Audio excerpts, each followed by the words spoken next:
आइए दोस्तों, मेरे चैनल में स्वागत है। आइए हम इस वीडियो में हम बेसिक मैथ्स पैरेलल लाइंस के बारे में सीखेंगे। ठीक है, पैरेलल लाइंस और उसके साथ जो क्या क्या एंगल होते हैं वो हम प्रॉपर्टीज़ अच्छे से पढ़ेंगे। तो पैरेलल लाइन हम जब बोलते हैं तो ये जो लाइंस है वो कभी मिलेंगे नहीं। ठीक है, so the lines they do not meet at finite distance, कभी नहीं मिलेंगे।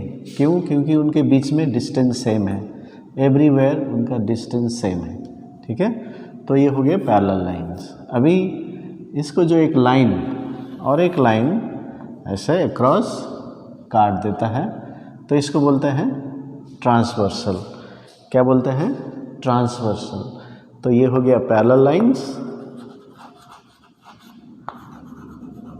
ठीक है, और ये हो गया ट्रांसवर्सल। तो ट्रांसवर्सल जब पैरेलल लाइन को काट देता है तो हम देख सकते हैं यहाँ पर बहुत सारे एंगल्स बन गए, है ना। ए, बी, सी, डी, ई, एफ, जी, एच। तो हम देख सकते हैं 8 एंगल्स इसमें बन गए। ठीक है, तो अभी इसमें सबसे पहले हमें देखना है कि कौन कौन से एंगल का नाम क्या है और वो उसका प्रॉपर्टी क्या है।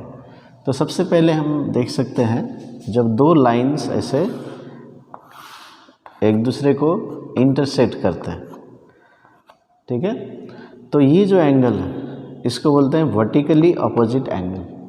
यानी कि इस जो वर्टेक्स है यहाँ पर जो पॉइंट ऑफ इंटरसेक्शन है इसके दूसरे साइड में, है ना, वर्टिकली अपोजिट एंगल्स, और ये इक्वल होते हैं। जैसे ये इसके साथ इक्वल हो गया और ये एंगल भी इसके साथ इक्वल हो जाता है, तो इसको बोलते हैं वर्टिकली अपोजिट एंगल। तब इसमें आप खोजिए वर्टिकली अपोजिट एंगल्स कौन से हैं, है ना, वर्टिकली अपोजिट एंगल्स।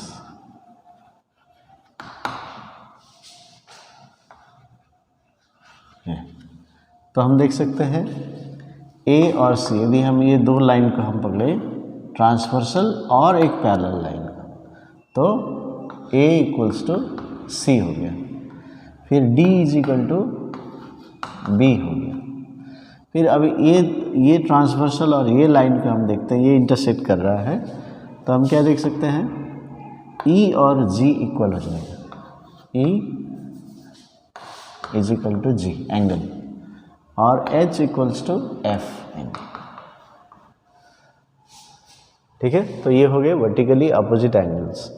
तो इस केस में हम इक्वली इसके साथ ये इक्वल, इसके साथ ये इक्वल, इसके साथ ये इक्वल, इसके साथ ये इक्वल, इसको बोलते हैं वर्टिकली अपोजिट एंगल। तो याद रखिए। अभी दूसरा होता है करेस्पॉन्डिंग एंगल्स। हम देखेंगे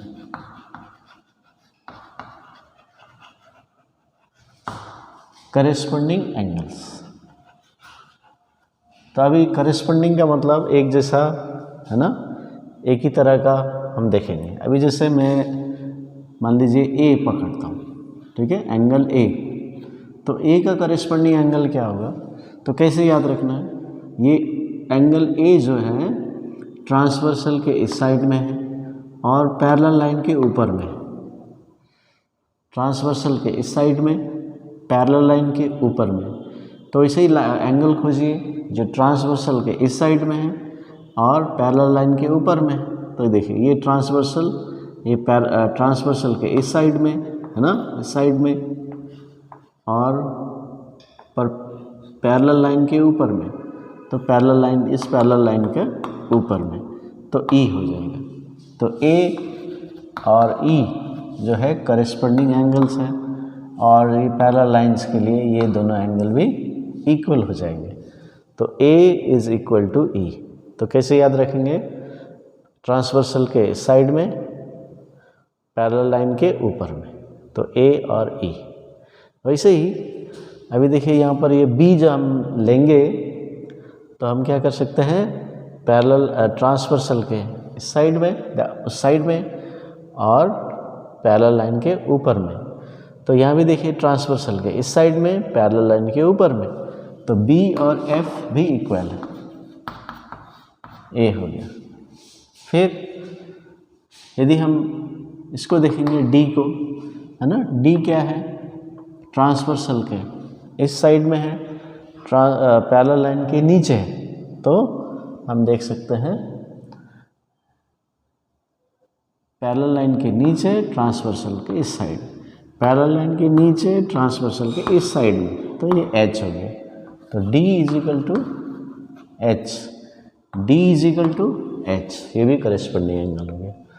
ठीक है, अभी इस साइड में देखिए C, तो C का किस में मिल रहा है, ये पैरेलल लाइन के नीचे ट्रांसवर्सल के उस साइड में, ट्रांसवर्सल के उस साइड में पैरेलल लाइन के नीचे, ट्रांसवर्सल के उस साइड में पैरेलल लाइन के नीचे, तो G हो रहा है, तो C is equal to G हो जाएगा। ठीक है, तो A के साथ E, D के साथ F, D के साथ H, C के साथ G, एक ही जैसा करेस्पॉन्डिंग एंगल, सो ये इक्वल हो जाएंगे। ठीक है, और ये वर्टिकली अपोजिट एंगल, तो ये हो गया। अभी अल्टरनेट एंगल्स, कभी इंटीरियर अल्टरनेट एंगल्स भी बोलते हैं, अल्टरनेट एंगल्स। तो अल्टरनेट का मतलब होता है ना, एक के बाद दूसरा वाला। तो जैसे अभी मैं देखता हूँ इंटीरियर एंगल्स, सबसे पहले इंटीरियर मतलब ये अंदर वाले है ना, पैरेलल लाइन के, यानी DCEF, ये इंटीरियर एंगल्स हो गए, ये एक्सटीरियर एंगल्स हो गए। तब इंटीरियर एंगल्स में अल्टरनेट एंगल कौन सा है, उल्टे साइड, तो D इस साइड में है, तो उसका उल्टे साइड में नीचे अल्टरनेट, नीचे F। ठीक है, तो D is equal to F angle हो गया। वैसे ही C is equal to E हो गया, C और E इक्वल हो जाएंगे। ठीक है, तो ये हो गया इंटीरियर अल्टरनेट एंगल्स का प्रॉपर्टी। अभी जैसे यदि हम इन तीनों को देखेंगे तो D के साथ B इक्वल है और D के साथ F इक्वल है, F के साथ H इक्वल है, तो B और H भी इक्वल हो जाएंगे, है ना। तो ये है एक्सटीरियर अल्टरनेट एंगल्स। तो ये B उस साइड में है, तो H इस साइड में, तो ये इक्वल हो जाएगा, है ना। तो ये हो गया एक्सटीरियर अल्टरनेट एंगल्स।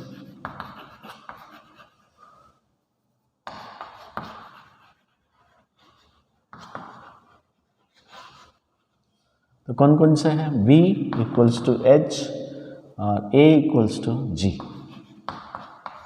तो अल्टरनेट में उल्टे साइड को देखना है, करेस्पॉन्डिंग में एक ही टाइप का देखना है, इंटीरियर में अंदर वाले, एक्सटीरियर में बाहर वाले। ठीक है, तो ये हो गया एंगल्स।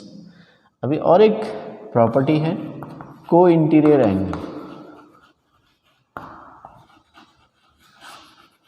तो इसमें इंटीरियर में एक ही साइड में D और E, तो इसको को इंटीरियर एंगल्स बोलते हैं, D और E। अभी ये D और E इक्वल नहीं होते हैं, लेकिन D और E ऐड करने से 180 डिग्री होता है। और वैसे ही दूसरे साइड में देखेंगे C और F, C और F यदि हम ऐड करेंगे 180 डिग्री होगी, तो इसको बोलते हैं दीज आर सप्लीमेंट्री एंगल्स। ठीक है, जिसका सम करने से 180 डिग्री आता है। तो ये this plus this 180, this plus this 180, तो ये प्रॉपर्टीज हो गई। ठीक है, तो चलिए अभी एक क्वेश्चन कर लेते हैं फटाफट कि हम एक एंगल यदि दिया है 8 में से, हम सभी एंगल कैसे निकाल सकते हैं। ठीक है, एक क्वेश्चन से हम जानने का कोशिश करेंगे। चलिए मैंने यहाँ पर एक क्वेश्चन ड्रॉ किया है, डायग्राम भी, तो ये क्वेश्चन देख सकते हैं। तो ये पैरेलल लाइंस है और ये ट्रांसवर्सल। ठीक है, जैसे हमें अभी हमने डिस्कस किया। और इसमें देखिए एक एंगल दिया है 120 डिग्री, ये दिया हुआ है। ठीक है, अभी आपको ये बाकी एंगल्स निकालने हैं। ए दिया हुआ है, B C D E F G सब निकालने हैं।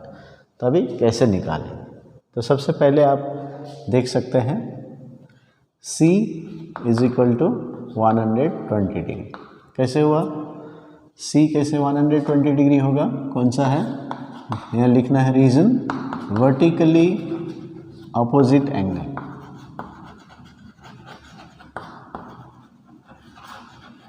वर्टिकली अपोजिट एंगल, ठीक है।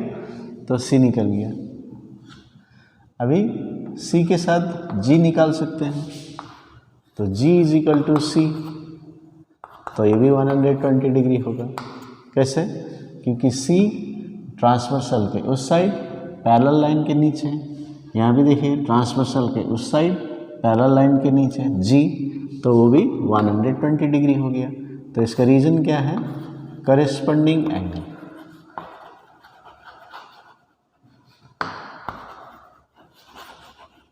ये हो गया। अभी यदि जी निकल गया तो आप ई भी निकाल सकते हैं, और यदि आप देखते हैं सी और ई भी इक्वल है, अल्टरनेट एंगल से निकाल सकते हैं। 120 दिया है ई, ये करेस्पॉन्डिंग एंगल से निकाल सकते हैं। तो कितने सारे प्रॉपर्टीज़ हमारे पास में, तो आपको जो इजी लगता है वैसे ही करना है। तो अब मैं ई निकाल लेता हूँ, तो ई इक्वल्स टू 120 डिग्री, ये वाला, क्योंकि ये ट्रांसवर्सल के इस साइड में, ट्रांसवर्सल के इस साइड में, पैरेलल लाइन के ऊपर, पैरेलल लाइन के ऊपर, ये करेस्पॉन्डिंग एंगल हो गया।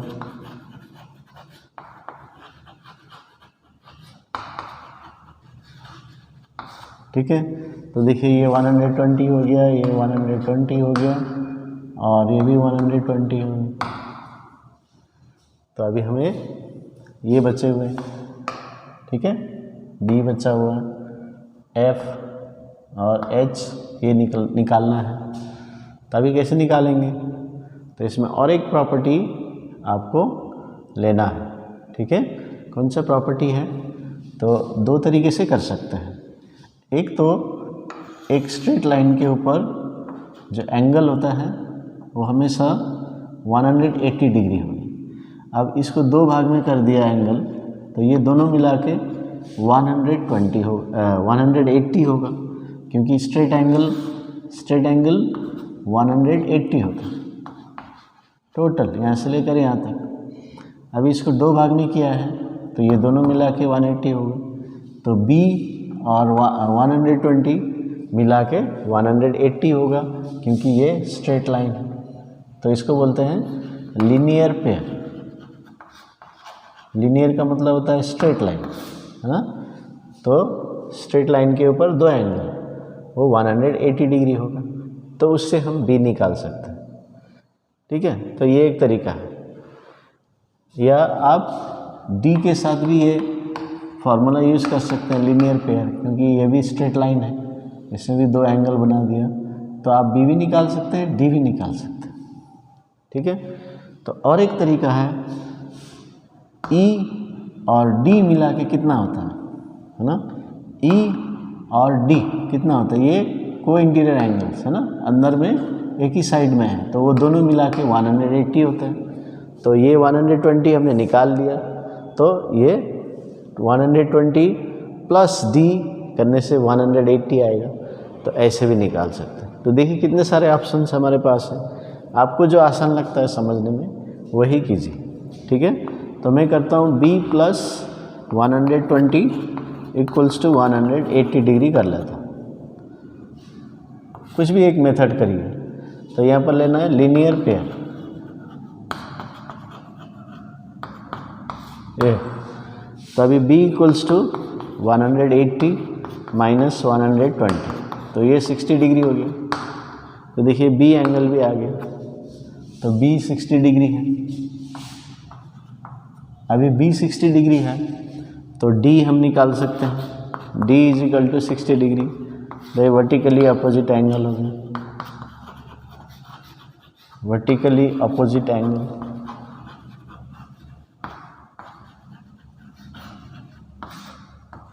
ठीक है, तो ये 60 डिग्री आ गया। अब ये 60 डिग्री आ गया तो F भी निकल जाएगा, और चाहे तो आप F और B का रिलेशन ले सकते हैं, करेस्पॉन्डिंग एंगल।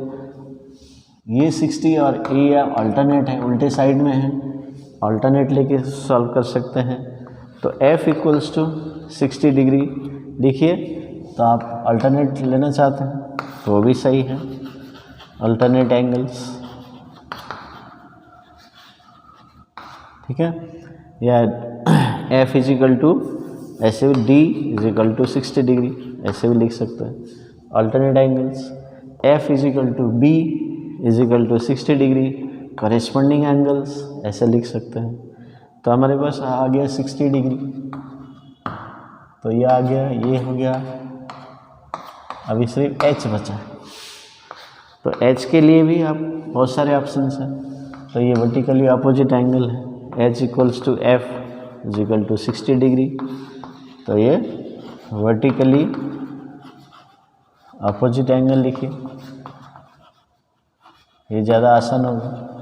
यदि आपको लगता है नहीं H is corresponding to 60 degree D, H equals to D, क्योंकि करेस्पॉन्डिंग है ट्रांसवर्सल के इस साइड में पैरेलल लाइन के नीचे, तो यहाँ लिखिए H equals to D is equal to 60 degree, value वही आएगा, लेकिन यहाँ रीजन थोड़ा चेंज होगा, करेस्पॉन्डिंग एंगल्स वो भी राइट होगा, ठीक है। तो हमने निकाला, बी निकाला, सी निकाला, डी, ई, एफ, जी, एच। तो एक एंगल मिलने से सभी एंगल निकाल सकते हैं, ठीक है। तो ये हो गया आपको पैरेलल लाइंस जब दिया रहता है तो ऐसे एंगल्स हम सॉल्व कर सकते हैं। Thank you.